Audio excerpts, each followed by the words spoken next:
эфире телеканала «Итоги дня», в студии Дарья Короленкова. Здравствуйте. В начале выпуска об основных темах. Достигнуто соглашение о 30-дневном прекращении огня по энергетическим объектам России и Украины. Москва назвала условия для возвращения к Черноморской инициативе.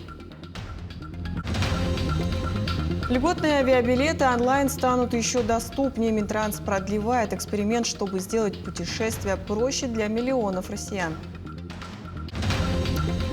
Будущее космонавтики начинается сегодня. В Якутске стартовали юношеские научные чтения имени Сергея Королева. Юные исследователи делают первые шаги к звездам. «Воину год». Якутский центр военно-спортивной подготовки и патриотического воспитания отмечает первый юбилей. Как специалисты центра воспитывают будущих защитников Отечества, узнаем далее. Кто быстрее спустится с алданских склонов? Горнолыжники уже показали свое мастерство, на очереди сноубордисты.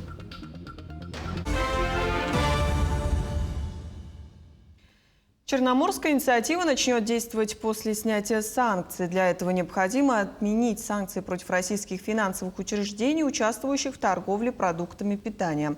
Как сообщается на сайте Кремля, прекращение огня по энергетическим объектам России и Украины будет действовать в течение 30 дней, начиная с 18 марта. Это один из основных итогов встречи американской и российской делегации в Эр-Рияде. Среди других условий для вступления инициативы в силу снятия ограничений на работу страховых компаний с грузами продовольствия и удобрений, а также отмена санкций против компаний, занимающихся производством и экспортом этих товаров. Оперативный штаб республики продолжает обеспечивать участников СВО необходимым снаряжением и техникой. По заключенным контрактам в опорные пункты уже поставлены беспилотные летательные аппараты, тепловизионные прицелы, запасные части, авторезины для ЭКТ «Сокол», антидронные ружья, а также аптечки. Отметим, с начала года в зону СВО было отправлено 65 единиц различной техники и 14 тонн гуманитарной помощи, включая адресные посылки. И на этой неделе будут направлены 6 транспортных средств с гуманитарными грузами, переданными в том числе и предприятиями, организациями нашей республики для передачи воинским формированиям. А также, кроме того, активная помощь оказывается бойцам органами местного самоуправления, то есть и администрациями и районов, и городов. Наш регион – лидер Дальнего Востока по приему заявок для участия в кадровой программе «Якутия – земля героев». Об этом заявил член общественного совета проекта главный врач Якутской республиканской офтальмологической больницы Иван Луцко. Он сравнил другие дальневосточные регионы, где количество заявок колеблется от 200 до 300, и Якутию с ее 538 обращениями. Он также отметил, что управленческие навыки, которые бойцы применяют на передовой, могут быть теми самыми необходимыми качествами квалифицированных управленцев, в которых сегодня нуждается республика. А программа «Якутия – земля героев» поможет бойцам набрать необходимую образовательную базу. Конечно, уверен, что эта программа позволит повысить качество управленческого резерва, несмотря на то, что из 500 с небольшим участников будет для очной части отобрано всего 25, а 25 будут зачислены в резерв. Никто в любом случае забыт не будет, потому что у участников появляется возможность пройти иные учебные программы и повысить свои знания и навыки. В Мурманске сегодня стартовал первый день работы 6-го международного арктического форума «Арктика. Территория диалога». Его девиз «На севере жить». Программа насыщенная, обсуждают вопросы энергетики, логистики, переработки природных ресурсов, развития Северного морского пути. На прямую связь со студией выходит моя коллега Айсена Бурнашова. Айсен, приветствую тебя. Расскажи, как проходит первый день форума. Коллеги, я вас тоже приветствую. Даша, первый день форума. Программа очень у нас насыщенная. Но прежде, в самом начале прямого эфира, хотелось бы рассказать про сам город, так как Мурманск впервые принимает у себя такой большой международный форум. Ну что ж, во-первых, Мурманск – это единственный крупный город в мире, расположенный за полярным кругом. Здесь базируется единственный в мире атомный ледокольный флот. И даже сам форум проходит в единственном мире высотном здании. здании, который расположен прямо за моей спиной, прямо сейчас. Это 18 этажей. И в первый день форума говорили о Северном заводе. Объемы грузов, которые мы перевозим в рамках так называемого Северного завоза, который у нас определяется ежегодное решением правительства республики, это почти 1 800 000 тонн. Вот. Из них продовольствие меньше 0,5%. Из этих 1 700 000, 1 100 000 с лишним – это уголь, порядка 500 000 – это нефтепродукты, топливо, газовый конденсат, нефтяное котельное топливо. Ну и вот оставшаяся часть очень незначительная – это продовольствие. Завоз очень дорогой. Цена тонны угля до прибытия на место, она может из-за транспортных издержек, логистических издержек вырасти в цене в 7-8 раз.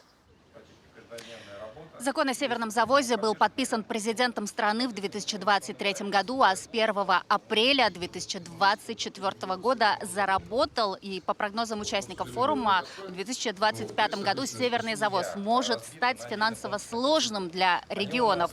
Это связано с высокой ключевой ставкой в стране. К примеру, якутские предприятия, задействованные в завозе, в прошлом году заплатили около 10 миллиардов рублей процентов по кредитам. Один из способов удешевления завоза, председатель комитета Госдумы Николай Харитонов, выход видит в бюджетных кредитах. Поэтому бюджетные кредиты позволяют, сейчас выделена сумма небольшая, 10 миллиардов.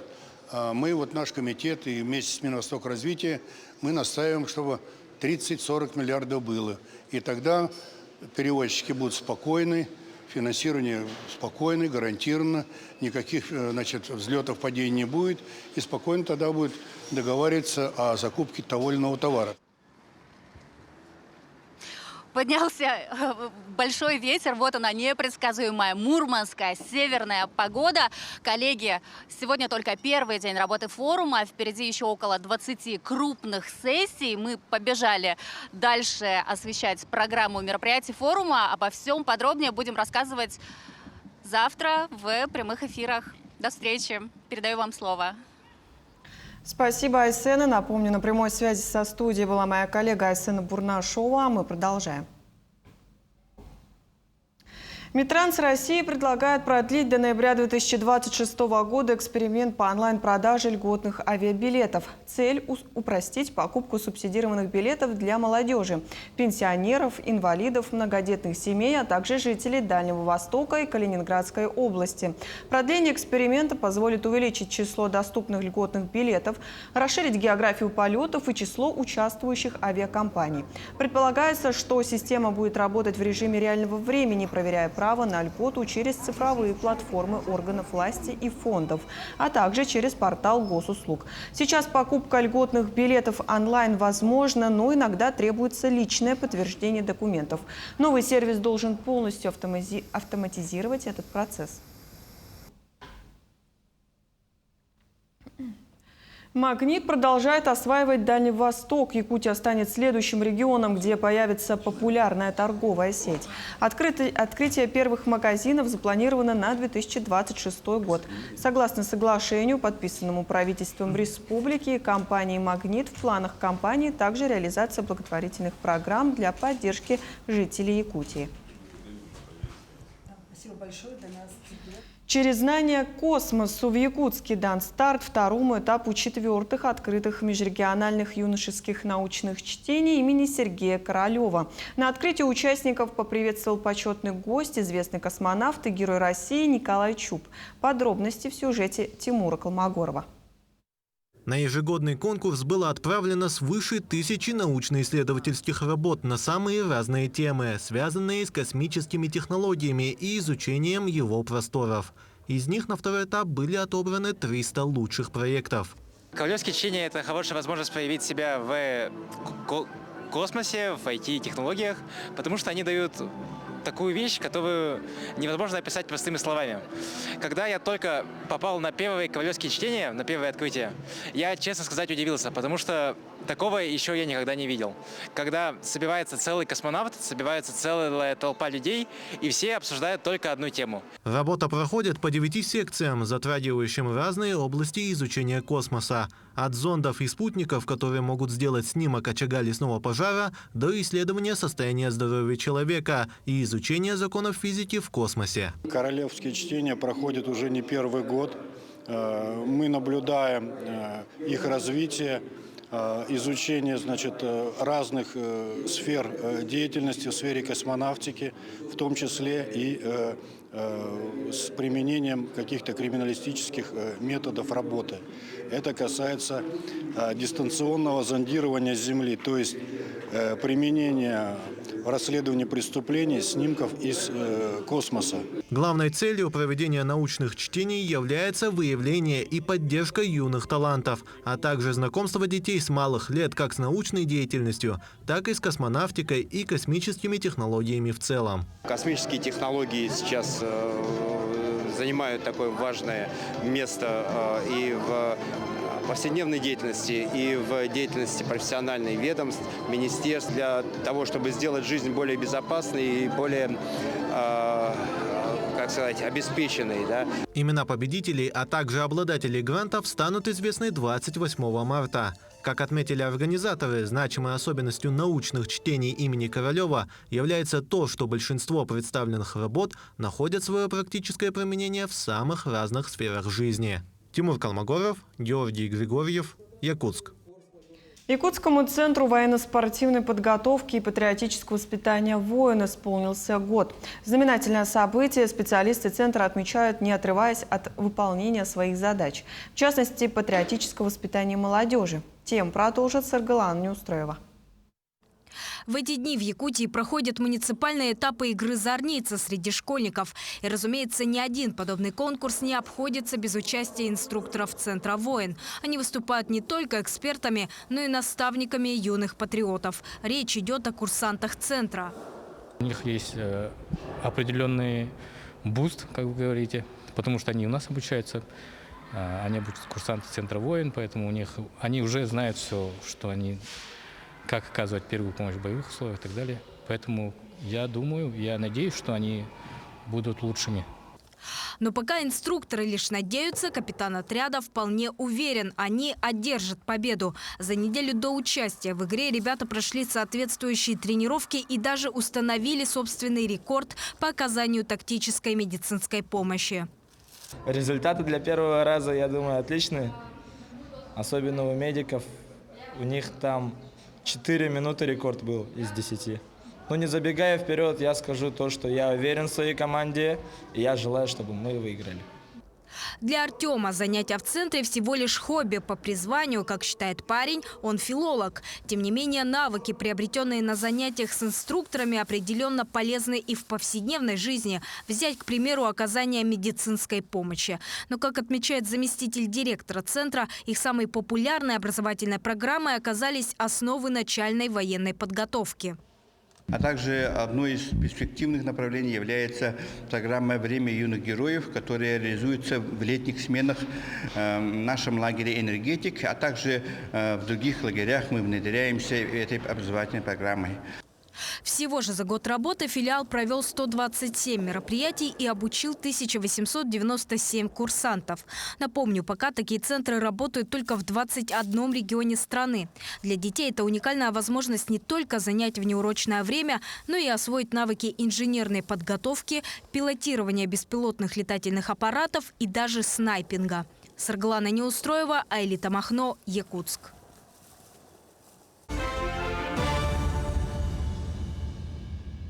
В Алдане продолжаются первые республиканские соревнования по скоростным видам зимнего спорта. В течение 2 дней силы в испытаниях показывали горнолыжники. Завтра они передадут эстафету сноубордистам.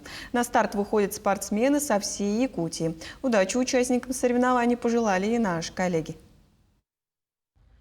На горнолыжном склоне Республиканской спортивной школы Олимпийского резерва «Алдана» сейчас по-настоящему жарко. От азарта, накала страстей и, конечно, позитивных эмоций. Здесь проходят первые республиканские соревнования по скоростным видам зимнего спорта. Силами в состязаниях померяются горнолыжники и сноубордисты. Старт соревнований предварила торжественная церемония открытия. Впервые Алданская земля принимает такого формата соревнования. Соревнования будут проходить с 25 по 28 марта. Первенство соревнования наши являются открытыми. У нас приехали спортсмены из городов Неринги, города Якутска, воспитанники нашей школы Олимпийского резерва также, конечно же. Алдан давно и прочно завоевал звание столицы зимних видов спорта. Однако горные лыжи и сноуборд здесь – виды сравнительно новые. Они только набирают популярность. В первых республиканских соревнованиях силу и мастерство покажут порядка 50 участников. Мы очень рады, что у нас в этом году проходят республиканские соревнования открытого типа по скоростному спуску. Очень рады. У нас и гости приехали, с Якутска, с Неринга приехали. Надеемся, что пойдет это дальше в гору, и у нас будет приезжать уже за пределы Республики Саха-Якутия. Первыми на старт вышли самые юные горнолыжники. К слову, ребята почти не волновались, и прохождение трассы у них не вызвало особых сложностей. Затем настал черед испытаний для представителей старших возрастных категорий. А завтра горнолыжники передадут эстафету соревнований сноубордистам. Это действительно праздник именно зимних видов спорта, потому что Алдан, где еще проводить, как не в Алдане, да? Снег есть, то есть это можно убедиться, да? Все ждали, не было снега, на прошлой неделе нас просто завалило, и по прогнозам у нас очень перспективные. Поэтому перспективы есть, все возможности есть, и самое главное, что есть традиции. Есть традиции, есть люди, которые хотят этим заниматься и будут заниматься. Первые республиканские соревнования по скоростным видам зимнего спорта собрали как спортсменов, так и любителей и поклонников лыжных гонок. На состязание многие участники прибыли семьями. Артем Бусунин с сыном Вячеславом приехали в Алдан из Якутска. Они уже ознакомились с трассой и нашли ее отличной. Приехал с отцом, катаюсь на лыжах уже лет 7. Трасса хорошая, настроение отличное просто. Ветеран лыжного спорта Сергей Бражников сейчас не является участником гонок. Однако пропустить столь масштабное событие он не мог. По словам Сергея Федоровича, он вырос на горнолыжном спуске. Его детство, молодость и часть зрелости прошли на базе, ранее действовавшей в поселке Лебедином. В горных лыжах я с 8 лет. Мы катались постоянно на кольце Якутка. То есть это где поселок Лебединый. Он и Голец Лебединый называется. Значит, запустили подъемник, мы электроподъемник в 1987 году. И с того времени, с 1987 года, стали проводить сначала республику, потом постепенно это тоже все стало разваливаться у нас, многие поразъехались. Сейчас горнолыжная база Лебединого считается заброшенной. Однако само место, сочетающее уникальные природные условия и развитость инфраструктуры, оптимально для расположения комплекса. И на разных уровнях рассматривается вопрос восстановления объекта. Надеюсь, что соревнования подобного масштаба и рода станут у нас ежегодными. И, конечно, хотелось бы, чтобы непосредственно с городской горы, то есть они постепенно переместились на Лебединый. Это тоже у нас известное место, горнолыжная трасса. Мы все прилагаем усилия, чтобы у нас там действительно открылась база, построили подъемники и подобное мероприятие проводить, конечно, на более, скажем так, таком уровне, именно спортивном. Потенциал для развития скоростных видов зимнего спорта в Алданском районе, несомненно, имеется. В перспективе горнолыжный комплекс в Лебедином может стать спортивным объектом регионального значения. Татьяна Вахнина, Сергей Шипачев, Александр Лукин, Алдан. Триумф Неринги. Городские тяжелоатлеты стали лучшими на открытом дальневосточном турнире. Все подробности в нашем следующем материале.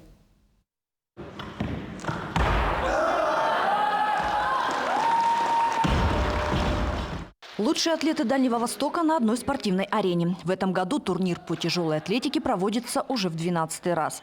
Но впервые география участников обширна. Всего около 70 спортсменов. Это представители Нерюнгринского района, Забайкальского края, Амурской области. Сейчас у нас, как говорится, отгремели первые поднятые килограммы. Считаю, это очень хорошей мотивацией для занятия тяжелой атлетики. Также вот это открытое первенство популяризирует этот вид спорта, потому что на всю Якутию у нас всего лишь одна школа тяжелой атлетики. Антон Селезнев представляет Читу в спорте с самого детства. Здесь на соревнованиях отмечает хорошую подготовку всех участников турнира. Соперники молодые, во-первых, то есть у меня разница с ними большая, у них все впереди. И самое главное, успехов им, ну и дальнейших, как говорится, дальнейшего благополучия. В этом, казалось бы, мужском виде спорта достойно выступают и представительницы прекрасного пола. Когда мы начинаем поднимать веса, это нас начинает завораживать, и мы хотим все больше и больше результат, чего-то добиться. И у меня есть определенные цели, к которым я иду. В каждой весовой категории два основных упражнения. Это рывок классический и толчок классический. Победитель определяется по сумме двоеборья. Сейчас у нас по планам подготовка к турниру в Чите. Турнир будет такого же уровня. Туда поедут 7 наших спортсменов в сопровождении Анатолия Ринатовича Якубова, нашего тренера. Далее будет поездка в Южный Сахалинск на первенство Дальневосточного федерального округа. Туда поедут наши 10 спортсменов в сопровождении Якубова Анатолия Ринатовича. Зрелищные рывки, мастерство и сила спортсменов вызывали бурю аплодисментов у зрителей и болельщиков. А для каждого участника такие состязания – это очередной стимул для достижения новых вершин и побед. Ирина Жданова, Захар Головин, Нерюнгри. День ластоногих прошел в Приморском океанариуме Владивостока, став ярким событием для любителей природы. Ларги или пятнистые тюлени, безусловно, являются одним из самых очаровательных символов города. У этих животных есть свой дом в океанариуме и даже собственный праздник. Подробнее об этом расскажет Лиана Михайлова. В рамках праздника состоялось множество мероприятий: станционный маршрут «Пожми ласты», познавательные лекции и мастер-классы. Участники узнали о жизни ластоногих, об их привычках и заботе. Сивуч Айк, дружелюбный североморской лев, которому исполнилось 13 лет, стал одним из главных героев праздника.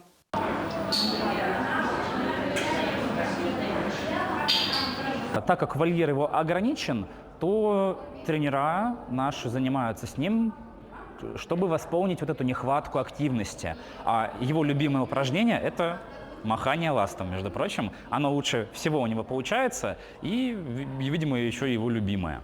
В общем-то, Айк делает все это не просто так. Разумеется, если ты хорошо потренировался, то нужно еще и хорошо покушать. Айк в день съедает до 25 килограммов рыбы.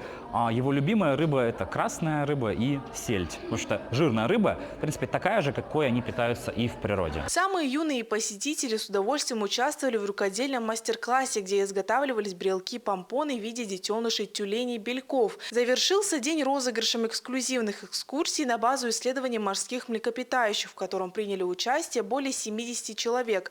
Победители получили уникальную возможность понаблюдать за ларгами и белухами вблизи. Я вообще с большой радостью хожу на такие мероприятия. Мы не первый год, на самом деле, мы уже 3 года ходим заниматься, ездим по субботам на остров. И только положительные впечатления. И всем рассказываю, и всем советую. Тоже взрослая тетя, но самой очень интересно. Природа, действительно, океан – это космос. В общем, я благодарна, на самом деле, и девочкам, и мальчикам, и ребятам, научные сотрудники. Много знают, большой объем информации. Очень здорово, что придумали такие маршруты. Каждый раз новая тематика, и каждый раз что-то для себя, вот уже который год ходишь, и что-то для себя всегда узнаешь. День ластоногих был создан, чтобы привлечь внимание к проблемам, с которыми сталкиваются эти морские млекопитающие в дикой природе. Лиана Михайлова, Владивосток. Таким увидели этот день наши корреспонденты. Ну а я с вами прощаюсь. До встречи.